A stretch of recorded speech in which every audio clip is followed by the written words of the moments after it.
has opened doors for many applications in the fields of agriculture, therapeutics, diagnostics, waste treatment, food processing, bioremediation, and energy production.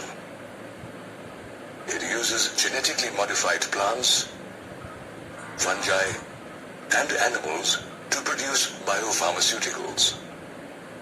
Biotechnology operates in three critical areas of research. First, it provides the best catalyst in the form of improved organisms such as microbes and pure enzymes. Second, it creates optimal conditions for these catalysts to act in.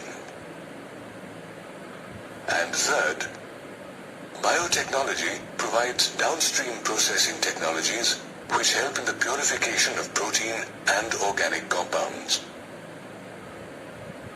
Biotechnology also plays a key role in agriculture and food production. With a gradual increase in the world's population, there is a growing concern about increasing the production and quality of food. Traditionally, agricultural production can be increased by employing two methods: the use of agrochemicals and organic farming. During the Green Revolution in India, crop yield had increased substantially due to better management practices, improved crops, and above all, the use of agrochemicals such as pesticides and fertilizers. The Green Revolution managed to triple food supply. However, it still fell short for the growing population. The fact remains that in developing nations like India, agrochemicals are still an expensive proposition for farmers. Besides, it is also not possible to increase the yield of existing varieties using methods like conventional breeding and organic farming. In such a situation, genetically engineered crop-based agriculture is a possible solution. Genetic engineering techniques have been used to alter the genes of many plants, bacteria, fungi, and animals, which are then called genetically modified organisms or GMOs. Nowadays, genetically modified or GM plants are being used increasingly as they have several benefits. These plants have a higher tolerance to abiotic stresses such as cold, drought, salt, and heat. And they also help reduce the use of chemical pesticides, as many of them are pest resistant. In addition, GM plants increase the efficiency of mineral usage and thereby prevent early exhaustion of soil fertility. Moreover, GM crops, such as vitamin A-enriched rice, enhance the nutritional value of food. Some GM plants also cater to industrial needs by providing resources such as starches, fuels, and pharmaceuticals. However, the greatest contribution of biotechnology to the field of agriculture is the production of pest-resistant plants. For example, Bt toxin produced by a bacterium called Bacillus thuringiensis has been cloned and expressed in many plants to make them insect resistant. Bacillus thuringiensis produces some crystal proteins during a particular phase of its growth. These proteins, called Bt toxin or insecticidal proteins, are toxic and inactive. Although the Bt toxin protein exists as an inactive protoxin. Once an insect ingests it, it is converted into an active form of toxin due to the alkaline pH of the gut, which solubilizes the crystals. The activated toxin binds to the surface of the midgut epithelial cells of the insect and creates pores, which cause cell swelling and lysis and eventually kill the insect. Specific Bt toxin genes were isolated from Bacillus thuringiensis and incorporated into many crop plants such as cotton. This variety of cotton is also known as Bt cotton. The choice of gene depends on which pest is targeted. For example, a Bt toxin is coded by a gene called Cry.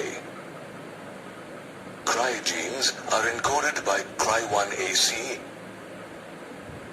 Cry2AB, Cry3AB, and Cry3BB. They provide resistance to cotton bollworms, corn borer, Colorado potato beetle, and corn rootworm, respectively. Over the years, biotechnology has given rise to several interesting methods of pest resistance, such as RNA interference. It is a method of cellular defense in all eukaryotic organisms. It is designed to control the infestation of nematodes, or roundworms, which act as parasites in several plants and animals. For example, a nematode named Meloidigine incognitia infects the roots of tobacco plants and leads to a drastic reduction in crop yield. This pest in tobacco roots can be controlled using RNA interference.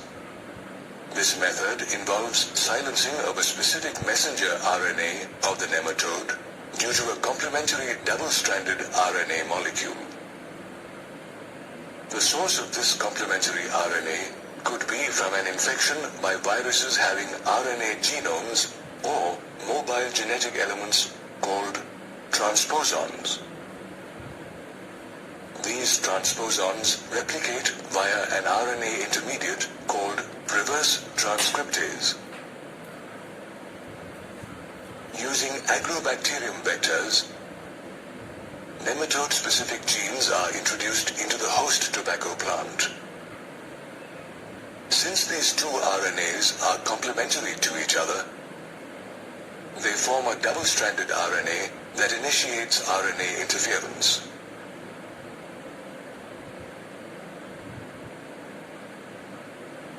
The introduction of DNA is such that it produces both sense and antisense RNA in the host cells.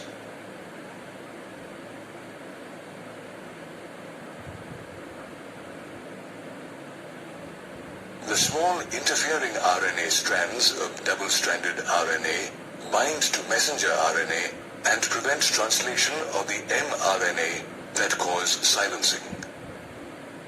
As a result, the messenger RNA of the nematode is silenced. Consequently, the parasite is not able to survive in a transgenic or genetically engineered host expressing specific interfering RNA. Therefore, the transgenic plant gets protected from the parasite. Pests are the bane of food-producing plants. The growth of pest-resistant plants and the development of methods such as RNA interference have revolutionized agriculture and ensured good food production. The recombinant DNA technology has played a crucial role in the field of medical science and healthcare by helping in early diagnosis and treatment of many diseases. It has also enabled mass production of several effective therapeutic drugs. However, the most striking feature of recombinant therapeutics is that they do not provoke the human body to produce produce antibodies. On the contrary, use of products isolated from non-human resources can induce an immunological response from the human body. Over the years, biotechnological processes have led to the development of revolutionary medical methods and techniques. These are genetically engineered insulin, gene therapy, and molecular diagnosis. One of the biggest breakthroughs in medical science came with the production of genetically engineered insulin. Insulin is a hormone which regulates the glucose and energy metabolism in the human body. Insulin produced by diabetic patients is either insufficient or impaired. Therefore, they are given doses of insulin at regular time intervals. Earlier, insulin was extracted from the pancreas of slaughtered animals such as pigs and cattle. However, insulin from animal sources often triggered allergies and reactions in some diabetic patients. These problems were overcome with genetically engineered insulin. To understand how it was produced, let us first understand the structure of insulin. Insulin consists of two short polypeptide chains with amino acids, namely chain A and chain B. These chains are linked together by disulfide bonds. In mammals, insulin is synthesized as a prohormone containing an extra stretch known as C-peptide. However, this prohormone is processed before it becomes mature insulin. This made it a big challenge to produce mature insulin without the C-peptide chain from proinsulin. The breakthrough came in 1983 when an American company, Eli Lilly, prepared two DNA sequences that corresponded to chain A and B in the human insulin. Thereafter, they inserted these DNA sequences in E. coli plasmids and insulin chains were formed. Both chain A and B were produced and extracted separately, and later on they were interlinked with disulfide bonds. As a result, human insulin or bioengineered insulin was formed, which is now manufactured and used worldwide. Another innovative application of recombinant DNA technology is gene therapy. It is a collection of methods employed to correct defective genes and cure diseases such as hemophilia and cystic fibrosis. There are a number of steps followed in gene therapy. The therapy begins with the removal of cells from a patient suffering from a genetic disorder.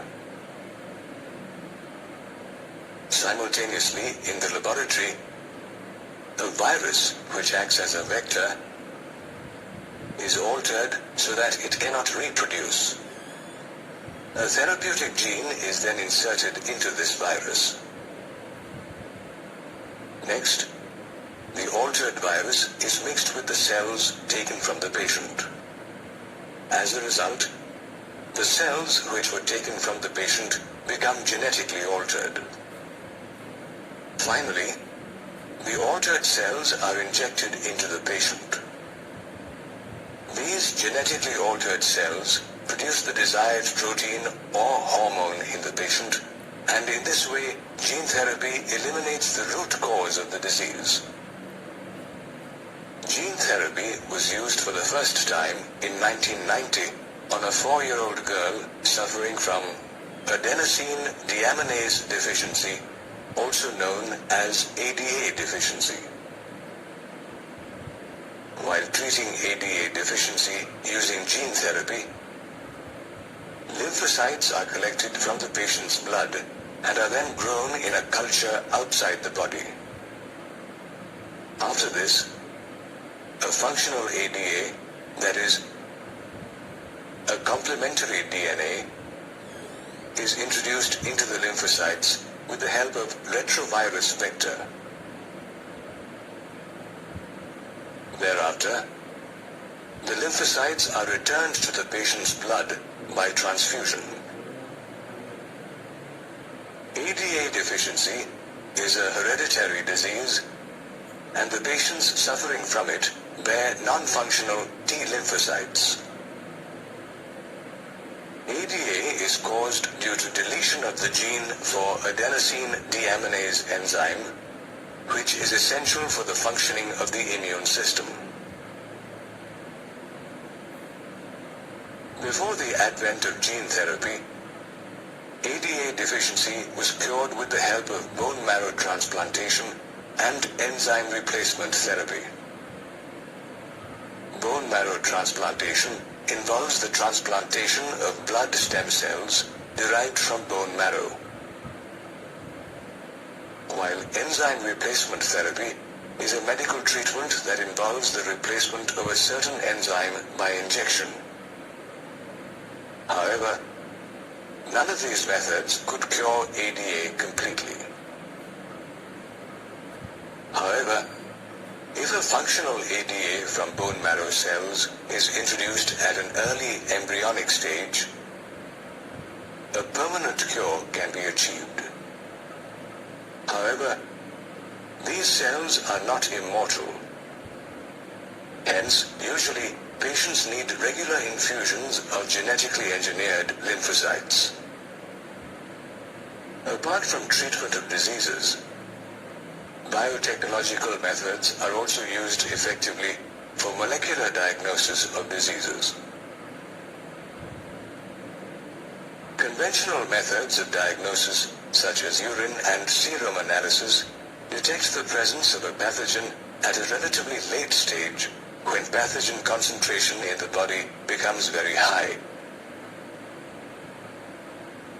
Conversely, methods such as polymerase chain reaction or PCR and enzyme-linked immunosorbent assay or ELISA facilitate early diagnosis.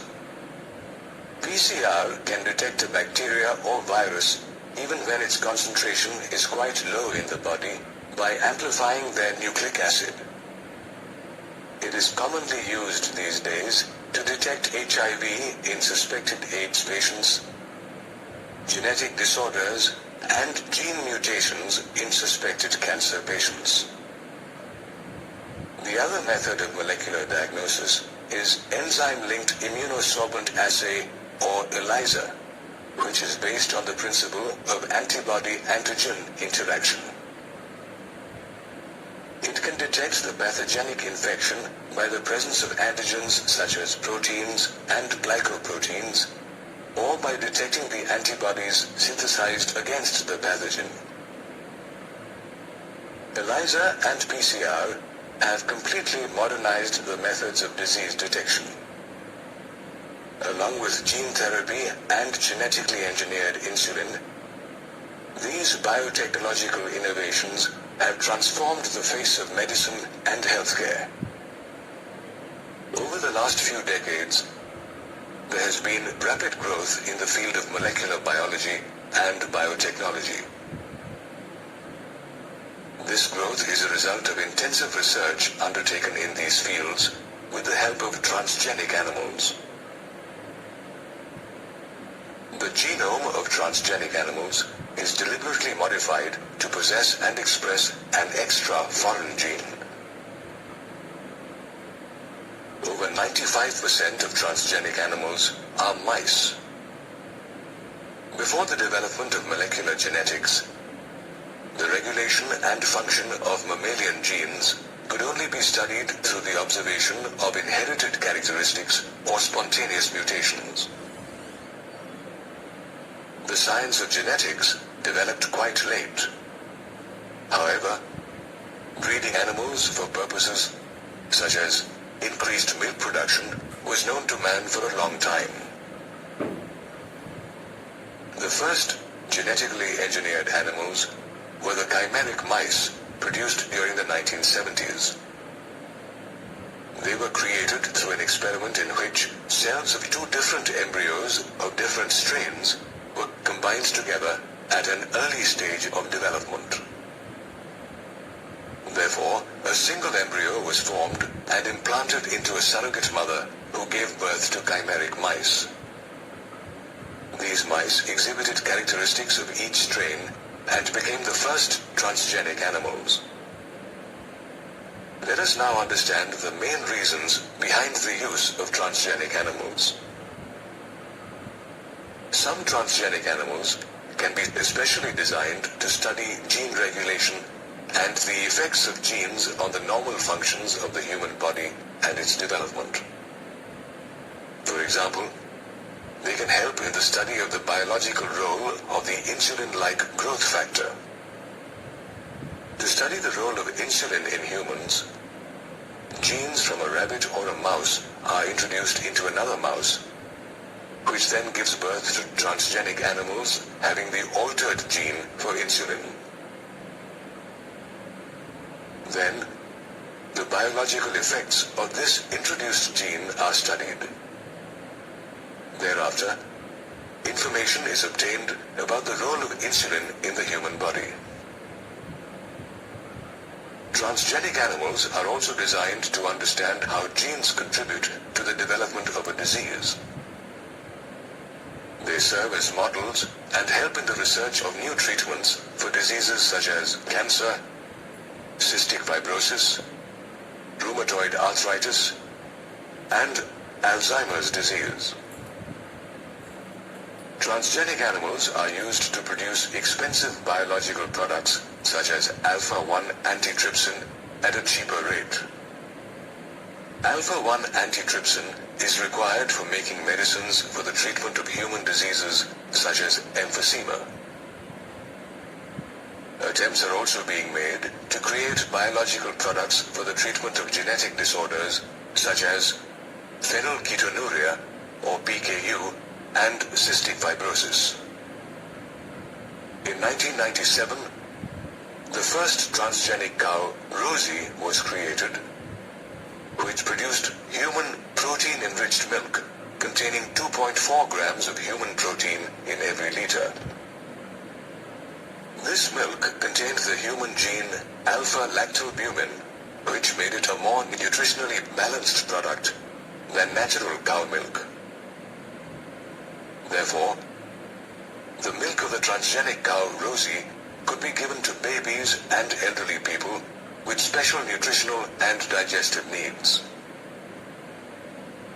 Nowadays, transgenic mice are being developed to test the safety of vaccines such as the ones meant for polio before they can be used on humans. In future, if testing on mice proves to be successful and reliable, it could replace the use of monkeys for vaccine testing. Transgenic animals are helpful in testing the toxicity of chemicals, as the results can be obtained in a short time. For this testing, specific transgenic animals are designed which carry genes which make them more sensitive to toxic substances as compared to non-transgenic animals. Thereafter, they are exposed to the toxic substances and the effects on them are recorded and studied. The creation of transgenic animals has reduced the overall use of laboratory animals. For example, there is a shift from the use of higher order animals, such as dogs, to the lower order species, such as mice. However, the use of transgenic animals is still surrounded by a lot of ethical issues. In the year 1995, several images of a laboratory mouse with a human ear-shaped cartilage grown on its back were circulated in the print media worldwide. It was called the McCarthy mouse, after the name of its creator, Charles McCarthy, who had used the mouse to display a method of developing ear cartilage for transplantation into human patients. The photos of McCarthy of the ear mouse created much uproar and faced scathing criticism from animal rights activists and anti-genetics groups. It raised debates and ethical issues regarding the use of transgenic animals and the manipulation of plant and animal genomes for genetic research. Biotechnological innovations and research are the reality of our times. However, it is important to question the ethics of any research that inflicts pain and suffering on an animal. Therefore, ethical standards should be set up in order to monitor and regulate the morality of all human activities that help or harm living organisms. Transgenic biotechnology presents many opportunities from increasing food production to providing treatment for diseases. However, it is not without its repercussions. Genetic modification of organisms can lead to unpredictable results once the transgenic organisms are introduced back into the ecosystem. Therefore, the Government of India has set up the Genetic Engineering Approval Committee, or GEAC, to make decisions regarding the validity of GM research and safety of introducing GM organisms. Apart from the use of organisms for transgenic research, another pertinent ethical issue is regarding the grant of patents. In recent years, many multinational companies have gained patents for products and technologies that make use of genetic material and biological resources identified and used by the farmers and indigenous people of a particular country over ages. For example, rice has been an essential part of Asia's agricultural history for thousands of years. In India, rice is one of the major food crops, and an estimated 2 lakh varieties of rice exist in our country. Apart from this unique diversity of rice, India is also particularly known for basmati, a long rice grain variety with a unique fragrance. Basmati has a long-standing history in our country. In Sanskrit, basmati means the fragrant one. It is an age-old indigenous Indian variety mentioned in several ancient texts, folklore, and poetry. In 1997, an American company, Rice Tech, crossed the Indian basmati with semi-dwarf rice varieties and claimed that it had developed a new rice variety. This company even got the basmati rice patented through the US Patent and Trademark Office, which allowed it to sell this new variety of basmati in the US and abroad. The patent also restricted other people from selling basmati. Later on, the Government of India intervened and held long discussions with the United States, after which the patent was reviewed. Subsequently, Rice Tech lost or withdrew most of its claims.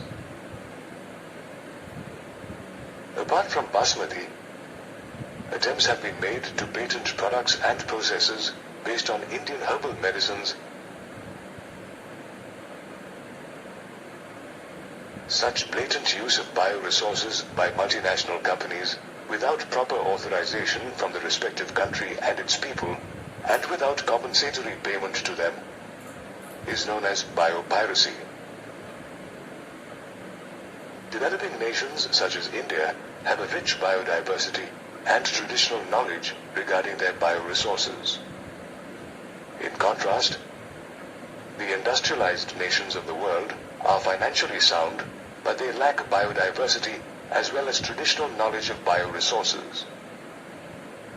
As a result, the bioresources of developing nations are often manipulated by the industrialized nations in order to develop modern commercial methods that save time, effort, and expenditure. For example, they use the therapeutic herbs found in the developing countries to manufacture drugs. Developing countries are now realizing the inadequate compensation and unequal power sharing with the developed nations. Therefore, they have now begun to formulate laws to prevent unauthorized exploitation of their bioresources and traditional knowledge. For example, the Indian Parliament has cleared the Second Amendment of the Indian Patents Bill, which takes issues such as biopiracy, patent terms, emergency provisions, and research and development initiative into account. In today's competitive environment, it's important for a country to be vigilant against biopiracy and formulate laws to safeguard the rich legacy of its bioresources.